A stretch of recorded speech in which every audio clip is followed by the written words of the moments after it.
Star Pawan Kalyan నటించిన Katamarayudu movie మార్చి నెలలో ఉగాది కానుకగా వస్తుందని అంతా అనుకుంటున్నారు.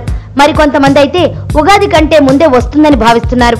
కానీ చిత్ర యూనిట్ నుండి బయటకు వచ్చిన వార్త మాత్రం అభిమానులను అయోమయంలో పడేస్తోంది. ఇంతకీ ఆ వార్త ఏంటి అంటే, వాస్తవానికి చెప్పాలంటే సినిమా షూటింగ్ మొత్తం కంప్లీట్ అయిందట. కేవలం 2 పాటలు మాత్రమే పెండింగ్ లో ఉన్నాయట.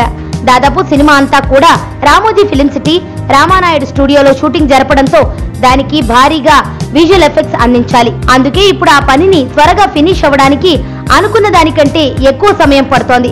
కాబట్టి మార్చి 15 లోపు ఇవన్నీ కంప్లీట్ అయ్యేలా ఒక ప్రణాళిక రూపొందించి డే అండ్ నైట్ కష్టపడిపోతున్నారు. అలా కంప్లీట్ అయితే కానీ సినిమాను మార్చి నెలాఖరులో రిలీజ్ చేయలేరు. ఒకవేళ ఆ వర్క్ పూర్తి కాకపోతే ఏప్రిల్ ఫస్ట్ వీక్ కు పోయే అవకాశం ఉందని అంటున్నారు. ఇక ఈ మూవీలో పవన్ సరసన రెండోసారి నటించే గోల్డెన్ ఛాన్స్ శృతి కొట్టేసింది. అలాగే అనూప్ రూబెన్ సంగీతం అందిస్తుండగా శరత్ మరార్ ప్రొడ్యూస్ చేస్తున్నాడు.